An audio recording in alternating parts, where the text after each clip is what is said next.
Y'all live in a beautiful part of our state. We've gotten to see a lot of different parts of the state, and I'm making a list for my wife of places where I need to take her after this is all done. Put y'all on the list. And Bryson City is on the list too. I've never been there before. Beautiful out there. All those waterfalls in Transylvania, beautiful. I've never seen them before in my life. So, look, I really appreciate all of you being here. Want to be able to take any questions that you have. I started running for U.S. Senate in January. And running for U.S. Senate is a deeply strange thing to do with your life. I happen to be in the middle of it. I just want to give you a sense of what's going on, what we're hearing around the state. We had an idea when we started. Wouldn't it be cool if we made it a true 100 county campaign? If we actually went to every county? I know that seems like a normal thing to do in politics. It's not. It's never done. The advice that you get from all the political consultants is, hey Jeff, just focus on a handful of counties, and you know what those counties are, and then just focus on a handful of issues. They like to say, we're going to give you 5 key phrases to repeat on an endless loop. And that's your job for the next 18 months, is to raise money and then repeat 5 phrases and focus on 4 or 5 counties. So we're not going to do any of that, because that sounds terrible. So what we wanted to do was a genuine 100 county approach, and we added to that open town halls everywhere. This is actually really rare. I know it seems like a normal piece of politics, but it no longer is, especially at the level of a top U.S. Senate race. And this is a top 3 race. The top 3 will be Wisconsin, Pennsylvania, and North Carolina. No one's running for president, so it's a big, bright spotlight on those 3 states. And so the temptation for a lot of candidates is to play it safe, keep all of you at arm's length, never ever do something like this under any circumstances, and actually take questions from members of the public. Y'all, you haven't seen a Senate candidate take questions from the public in public this century. That's how rare this is. That's how unusual this is. I think it's the key to winning. I think showing people completely different, because we're 0 for 4 on Senate races. Nobody thinks the midterm is going to be the easy one. No one sees a big blue wave coming that's going to take us all home. We're going to have to show something completely different than what people have seen. And that's the idea here. So we started by saying we're going to do 100 counties. We're going to do town halls in every one. And then we said, wouldn't it be cool if we did 100 town halls in 100 counties in 100 days as like the formal start to the campaign? And you all here in Madison, y'all are our 53rd county, so we're moving right along. We've learned a lot. Good to see you with the baby. I hope this is the baby's first political event. It is. I figured. Good to see you. Thanks for joining us. Hey there. Want to give you a sense of some of what we've heard from other counties, and then happy to talk about anything you want to talk about. One of the first counties we went to was Yadkin County. Yadkin County, as we learned, they had a hospital, and then 5 years ago that hospital closed. And so we went to the site of that closed hospital. We got a sense of what it means in the community when the hospital closes, and a big piece of this conversation ends up being about Medicaid expansion. It's the biggest unforced error in our state in the last decade, was to not accept the deal that was being offered by the federal government. The deal was, we will give you back your own federal tax money as a state as long as you use it to expand health insurance to 600,000 people. And we turned it down, even though it's overwhelmingly popular in both parties in the state legislature, in private, behind closed doors. It's overwhelmingly popular. Everybody wants to take the deal, but it came out of Obamacare. And there are a lot of members of the majority that are afraid if they take any deal that came out of Obamacare, even if it would be great for their constituents, in their next primary, there will be mail that runs that has their face next to Obama's face. And they're toast. That's why we just got drugged through a pandemic with over 500,000 people not having access to health. Would have created, by the way, 80,000 jobs in our state. and done wonders for rural hospitals. We have 19 or 20 hospitals in North Carolina on the brink. The 5 most endangered hospitals in the country are all in our state. Why? Because we have the nation's 2nd largest rural population. Texas is 1, North Carolina is 2. Wow. So when we didn't accept that deal, it hit us harder. We were in Cherokee County. Y'all know Cherokee. Can't go any farther west than Cherokee. And they tell you that all the time while you're in Cherokee. And we had a teacher come. Do we have any teachers here, by the way? We had a teacher come to our town hall and say, Jeff, there are 25 teachers at my school. This summer, we're losing 9 of them to Tennessee, to Georgia.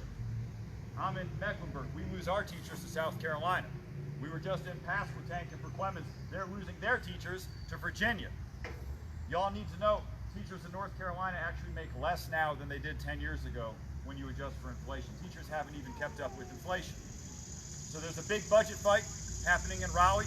Just started a couple weeks ago. This is going to be one of the big ticket items in that budget fight. We have a record surplus as a state. Last budget was $24 billion. The surplus we have this year is $6 billion. That's real money on top of a $24 billion budget. So there's going to be a huge fight over teacher pay. We were in New Hanover. That's Wilmington. That's on the coast. First issue that came up was water quality in the Cape Fear River. And then we went to Chatham. Chatham's 150 miles away, nowhere near the coast. First issue that came up was water quality in the Cape Fear River. You got 300,000 people with polluted drinking water in the eastern part of this state. And I know that's not directly impacting all of you, but I raised this as an issue because if it were, you would expect, you should expect, that a Senate candidate speaks to that issue. 300,000 people is a lot of people. And what they're being told right now is if you want clean drinking water, go to Home Depot, buy a reverse osmosis device for $250 and put it under your sink. You know, I think clean water is actually a core government function. It's something you should expect. So we put out a Cape Fear clean water plan about 10 days ago to speak specifically to that issue. Clean water really matters. We were in, the first time we were in Buncombe, the second time is going to be this afternoon. We were in Buncombe about 2 months ago. And one of the issues that kept coming up was minimum wage, right? Because it's got a big retail sector. And what you need to know about minimum wage in North Carolina is 1/3 of our workers earn less than $15 an hour, disproportionately women, disproportionately people of color. It's been over a decade since we raised the minimum wage. And when we raise it, the most important thing we do is we index it to inflation, so we don't go a decade anymore in between raising it. And y'all know what does index to inflation in North Carolina? It's the maximum allowable contribution to a politician. That goes up every year for inflation, but not minimum wage.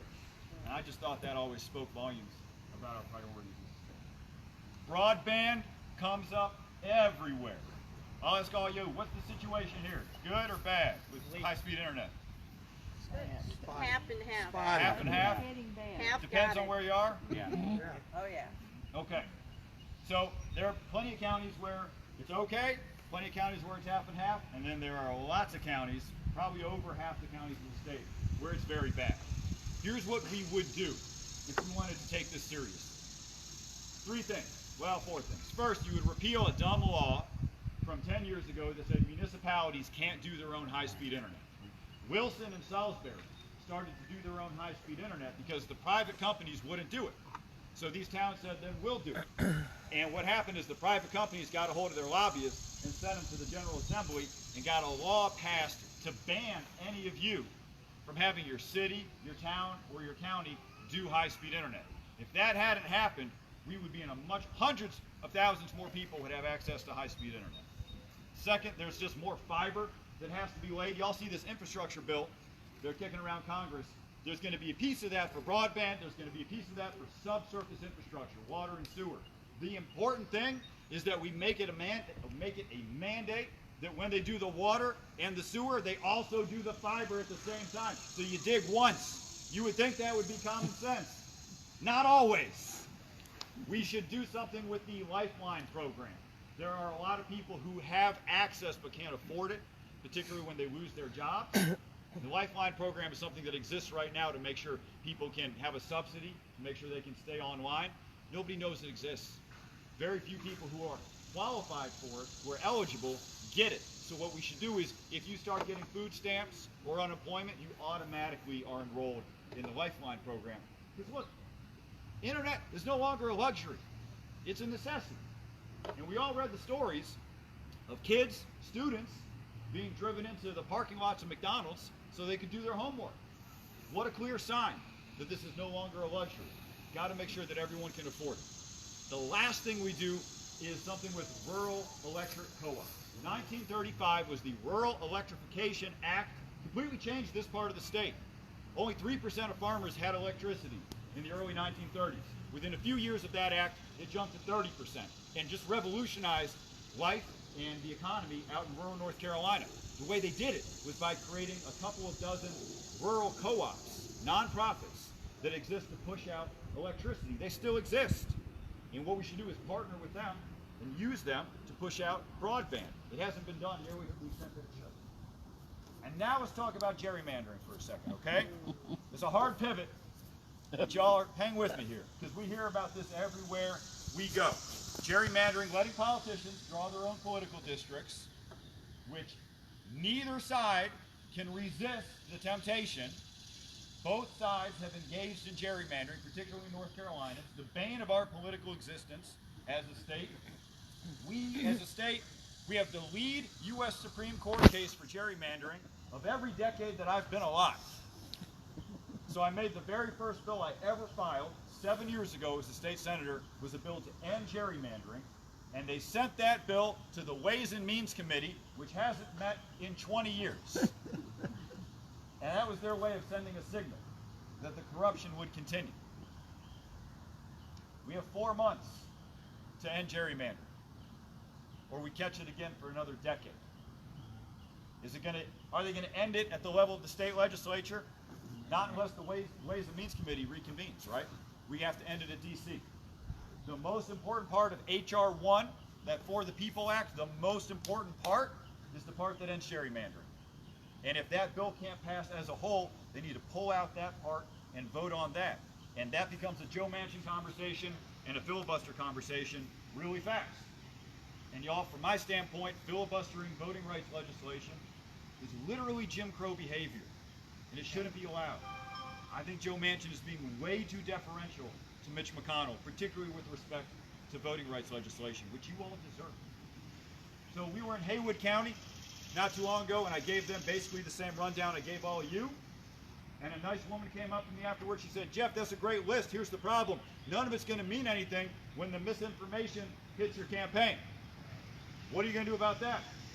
Misinformation is now the defining feature of our political environment. Y'all, that's a really good question. Before I answer yours, I want to answer hers. Because I didn't give her a great answer then, but I've been thinking about it. Here's what I think. You don't combat misinformation with a fact check. You do it with a human touch. You do it by giving people a sense of who you are as a person long before the misinformation hits. So that way, when it does, when they run the ads that say whatever crazy thing, folks will say, "Actually, Jeff's been to our county a few times. That doesn't sound like him to me." And that's what it sounds like to beat misinformation. It doesn't sound like, "Sir, here are 10 reasons why you're wrong." That don't work. If that worked, it would have worked already. We wouldn't be in this situation. That's why we're doing this. It's total transparent. The most transparent U.S. Senate campaign in the history of the state, by far, is this one. Because it's the only way to beat misinformation. You have to connect with folks. If we get to the end of this campaign and they think I came in a box that says political candidate written on it, we're toast. We're doing this. I want to be in every county at least 3 times between now and the election. It's 100% of our effort to make a dent in the cynicism that people have about politics. But making a dent in that is how you win. It's how you go to 0 for 4 to winning a midterm election through a categorically different effort. If you strip everything away, this is really just a big job application. And all of you get to decide whether or not to hire me. But you need to know, this ain't the first job I ever had. The first job I had was delivering flyers for a pizza company try not to get bit by dogs. But I was saving up for a car, so it was important to me. I did it anyway, but I couldn't save enough, so I couldn't get the car. But my dad crashed his car, but didn't total it, so that became my car. It was a 1992 Pontiac Bonneville, and it was absolutely beautiful from the left-hand side. And I used that car to get my first real job, which was Blockbuster Video. Great job. I got 5 free rentals a week. The only part I didn't like was the uniform. They made you wear khakis and a blue shirt every single day. I said, I'm never going to wear that outfit again. And I stuck to that. And then I worked at a barbecue restaurant. And then I bussed tables at Outback Steakhouse. And then I was with the Army in Afghanistan. And then I came home and I did law school on the GI Bill. God bless the GI Bill, by the way. I wouldn't own a home if it weren't for the GI Bill right now. And then I became a prosecutor in Gaston County. Why? Because I watched a ton of Law and Order episodes in college. I thought Jack McCoy was the man. So I wanted that job and I got it. And I did it for several years. And I was cleaning up court at the end of the day. And this defense attorney came up and said, hey, Jeff, did you hear the news? I said, no, what happened? He said, the mayor of Charlotte was just arrested by the FBI. I said, that's amazing. And I just went on about my day. I didn't think it was going to have anything to do with it. The mayor stepped down the next day. They picked my state senator to be the new mayor.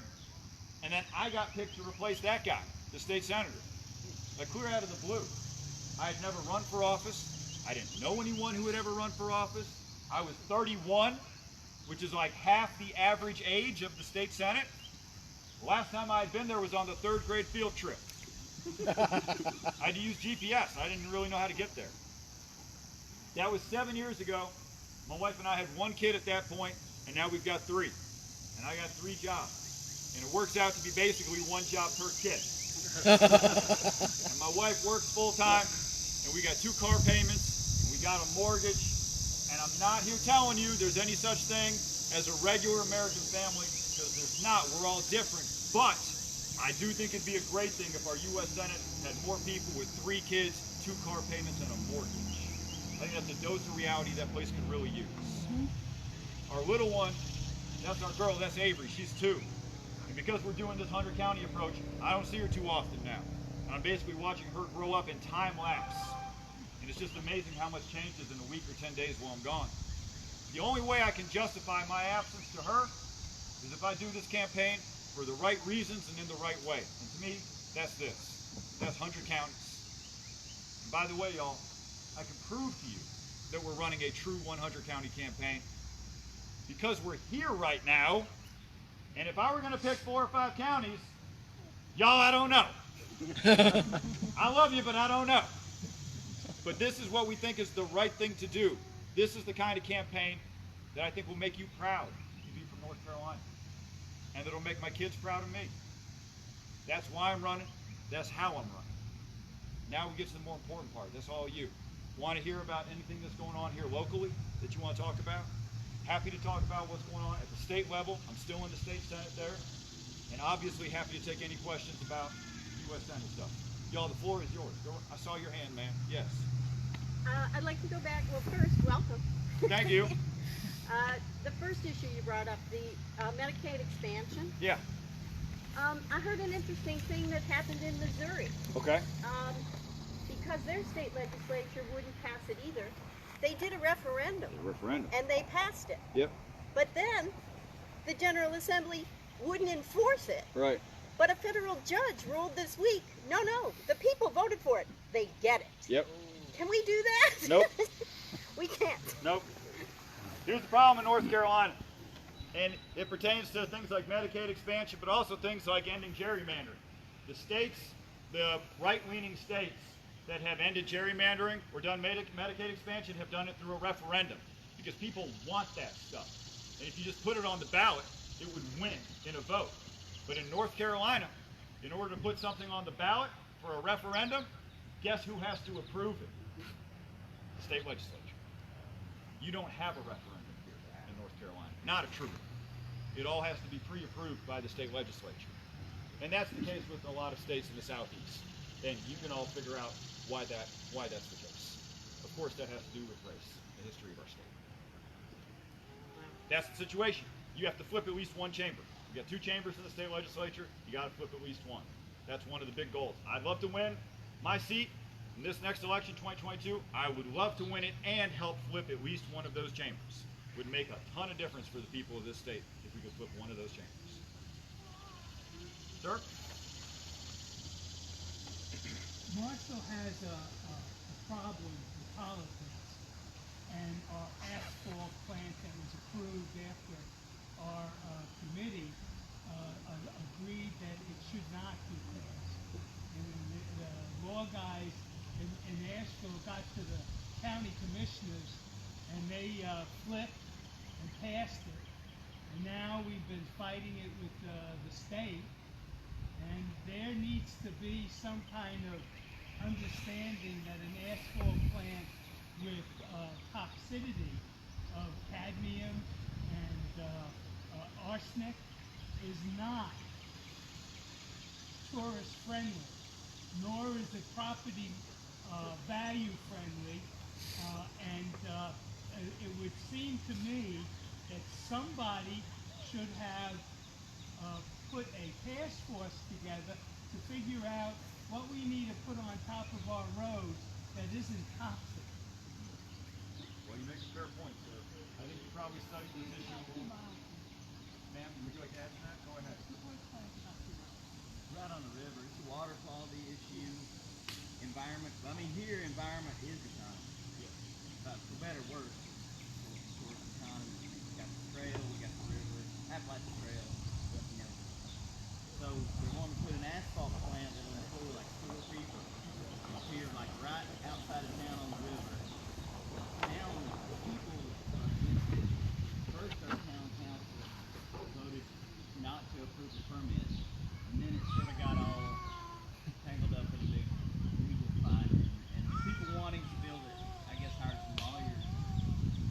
It's sort of, the decision's been changed, so now they're trying to build it. There's Asheville money that influenced the law firm that influenced the county commission. And it's just wrong that we haven't been able, with our technology, to figure out how to do this without poisoning everybody. What's going to happen to all those people who come here to raft when they find out that the air that they're breathing and the water they fall into is toxic? It's just not a good situation, and you probably didn't know about it because it is a very local issue, but it's probably one of the sticking points to this. And I have a nursery, and my plants don't like it. Ma'am, do you want to speak on this? I have a guest cottage, and everyone who comes to my place is coming because of the air quality and the water quality, and to raft and ride and sit around and watch the mist move around. And a lot of locals have donated to the legal fund to pay for the attorneys to represent us against that. But there's no way for us to raise the kind of money that we would need to pay for the representation to go against the corporate representatives. And it's come up now twice, and it was stopped the first time and then overridden, and then recently, probably when y'all have given to that second request for money for the legal services, it is clear that we don't have the money to make that stop until, at the very least, the correct biological surveys have been done, and air quality and leaching of waste products, and where will the waste, I used to be a biologist, where will the waste products go? And that just hasn't been done. And we can't seem to make it happen. Is there a split between the town and the county on this, or is the town and the county in alignment on this? You say planning board. It was unanimous against it. The county board of adjustment voted to deny. County voted no. The county voted no. The plant is located just outside the town limits, and the county did not exert any pressure to get the buy. I mean, I think they felt that they couldn't. Okay. Well, the county commissioners.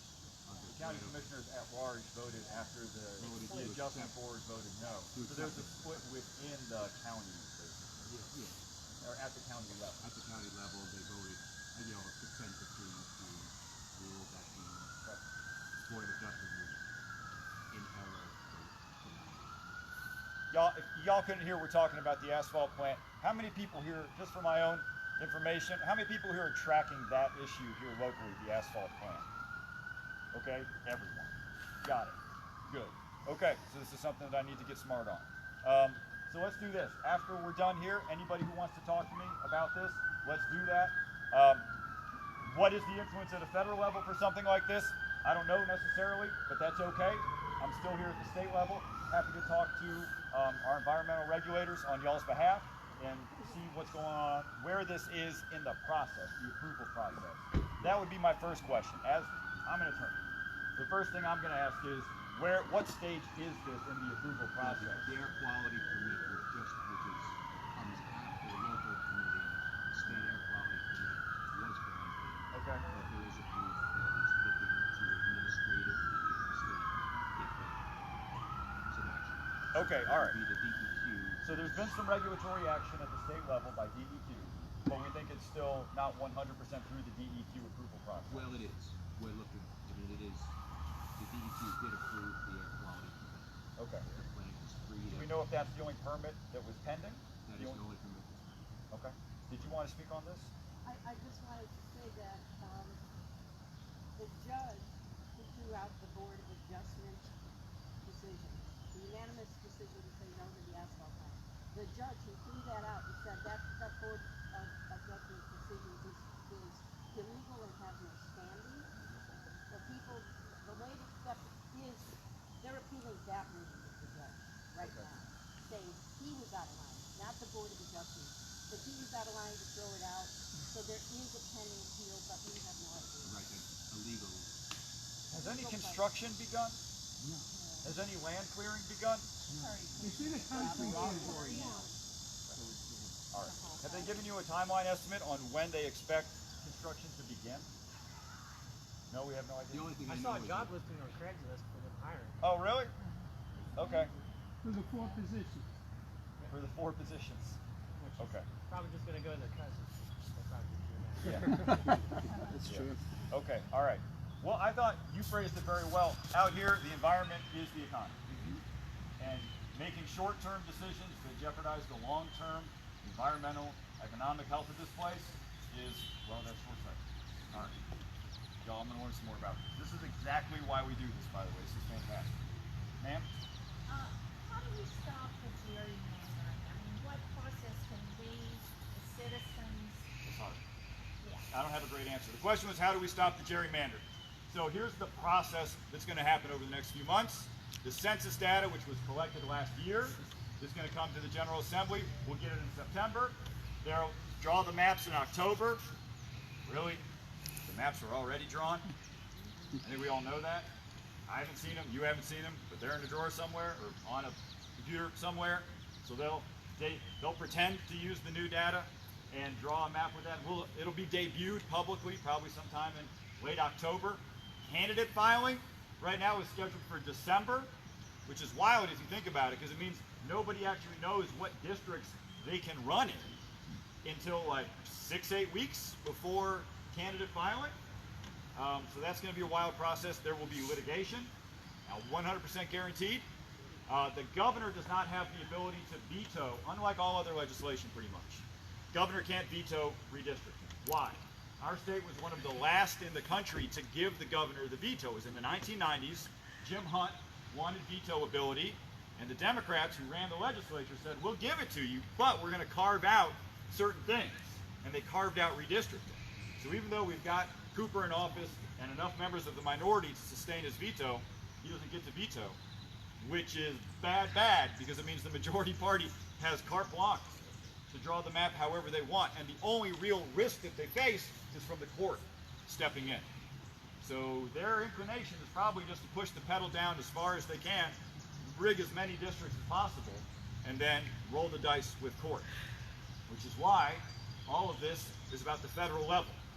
We need some civil rights legislation. We need that version of HR 1, that piece of HR 1 to pass. And that becomes a conversation about Joe Manchin really quick.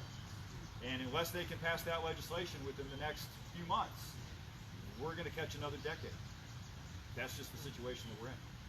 So you can put political pressure at the state level, you could put it at the federal level. If I were you, I'd put it at the federal level.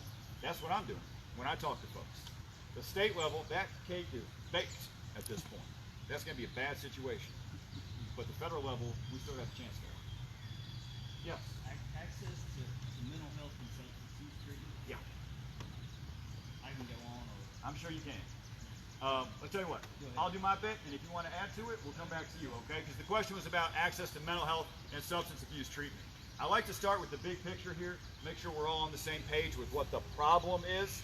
1960s, JFK signs a bill to go to deinstitutionalization, to go from institutions to community-based care. Y'all remember One Flew Over a Cuckoo's Nest, right? Well, we saw that as a country. We said, we don't like that. We want community-based care, and that's the right thing to do. We should do community-based care. It's better, it's more effective. But then Reagan pulled all the funding. And mental health has been sort of living hand-to-mouth ever since. I think this pandemic is going to change a lot of the conversation around mental health. What I'll tell you, being in the state Senate, the senators who are great on mental health as an issue, they tend to be ones who have a mother who, or a brother who, or a daughter who has been impacted. And now, coming out of this pandemic, we're all going to have people close to us who are going to need some mental health care. Substance abuse is going to be a big piece of this. Y'all, one of the things I've learned about substance abuse treatment is that housing is integral. You are not going to successfully treat someone for substance abuse if they are housing insecure. If they're living in someone else's car or on someone else's couch, you are not going to successfully treat them. You have to take people out of survival mode and provide some logistical ability for caseworkers to be able to meet with them on a regular basis. That's key. There are other things we can do. There's some wraparound services around our judicial system. All of our courts should have drug courts attached. We used to fund that at a state level, and then we zeroed that funding out about 10 years ago. We told counties, if you're wealthy enough, you can fund your own drug courts. And a handful of them do. Buncombe's got one. Wake, Madison counties did, you would expect. I really hope coming out of this pandemic, we're going to have a different funding conversation about mental health. Ultimately, this is about funding, and it's about recognizing how integral housing is with that as well. Did you want to add something to that? well, yeah. I mean, just one of my jobs is I'm a psych intake clinician at the ER in Athens. Yeah. I've done that for 2 years. And I mean, the emergency room is probably the biggest mental health provider in the United States. Yep. Everywhere, urban and rural. Rural places like Madison County, we have one place that tends to try to cover all that for everybody. So it's not disconnected from the Medicaid expansion or the rural hospital problems that we don't have. I guess there's a big settlement with pharmaceutical companies this week. Probably not enough, but we take it. Maybe every rural area can get something for that. I mean, people are gonna, whether it's mental health or substance use, recovery that's in people's community where they're familiar with it. I mean, especially in rural areas, people just want access to all.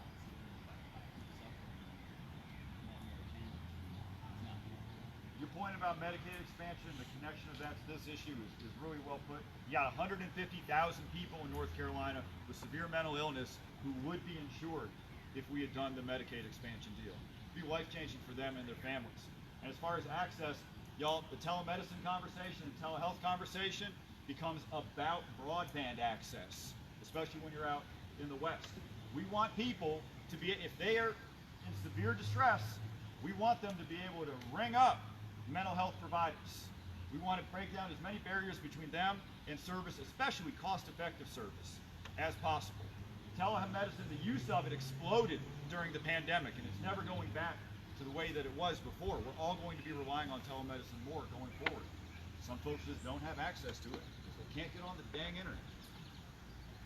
Yeah. Also, and I think your point about access to care, I'm a medical social worker clinician as well, and I think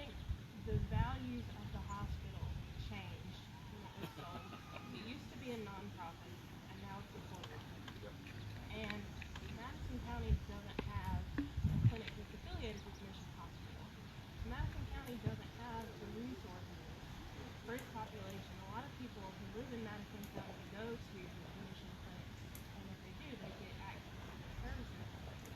But access and affordability is huge, and I think that a big plan to that is medical services. And it's something I deal with every day. I think even before we have the conversation about Medicaid expanding, there are people who should have access to Medicaid who don't know that they have access to Medicaid, and there's no one in the community to help them figure that out. Her last point was about there are probably people who are eligible for assistance right now who don't know that they're eligible because there aren't enough navigators in the community with respect to benefits to let folks know when they're eligible. And I'm sure you're right about that. She also talked about Mission Hospital. There's a sense of values changing when it went from a nonprofit to a for-profit. We were in Henderson County last night, and we heard that message loud and clear. And this ends up being about Medicaid expansion as well, y'all. Remember I told you at the beginning we got 19 rural hospitals on the brink?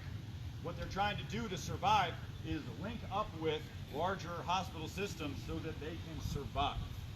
And the situation here isn't great, but it'd be a lot better if we could make the provision of medical services in rural North Carolina a slightly better cost proposition for the providers. I mean, these hospitals a lot of them are just barely getting by. And that's going to lead to a reduction in services. I don't know everything that's going on with the hospital, and I try to be careful before I just pronounce a blanket judgment on something, but what I will say is I've heard a lot of anecdotal evidence during our town halls about this hospital, and a lot of people feel there have been a reduction in services. Yes?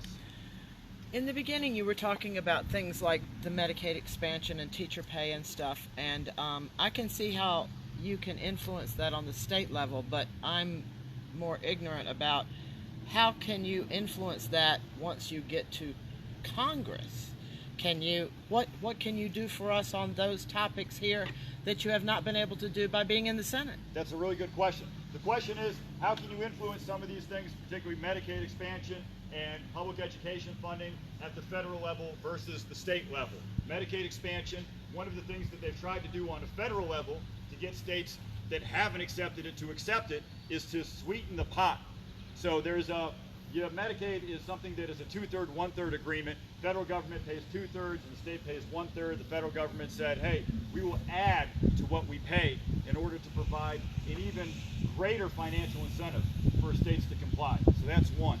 With respect to public education funding, there actually are a lot of things the federal government does and can do better in this space. Things that would make a difference for teachers in particular. First, we should increase Title I funding. That's funding that goes to low-income schools. That would make a big difference in North Carolina. We should also fix something called the Public Service Loan Forgiveness Program, PSLF. And if y'all were teachers, y'all would know what I'm talking about right now. This is designed to help teachers who take on debt and then go and teach as a way of forgiving their loans. But the program is totally busted. It's a federal program. And very few of the teachers who apply, like single-digit percentage, end up getting any significant relief. The deal should be simple through that program. You're a teacher, you got loans, every year you're a teacher, we knock off 10 grand of your debt. It would make an enormous difference, in particular, for rural North Carolina.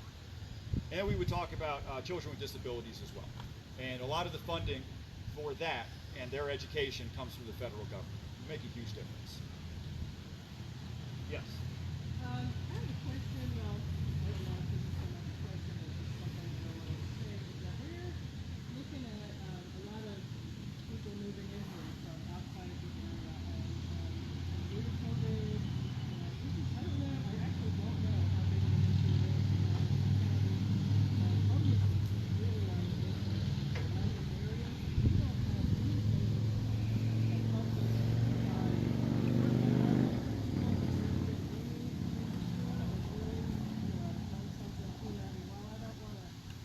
that we need to tell people what they have to do with their property and what they can't do, Airbnb, or what have you.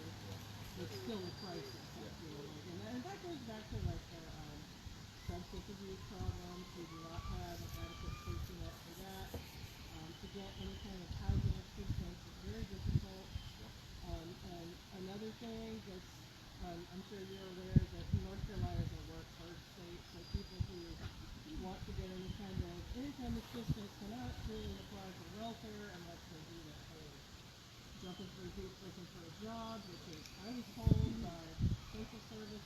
here, but they don't recommend anybody try that in Madison County because A, there's not enough jobs to apply for if you don't have adequate transportation, gas money to get back and forth. It's just this whole vicious cycle of poverty, you know, and as we see more wealth come into the area, it's really marginalizing the people who do not have, and that goes back to minimum wage too. That's very well said. Do you want to, you had a hand up. Do you want to I add? think so. I mean, we don't have enough jobs around here, but it's not just us.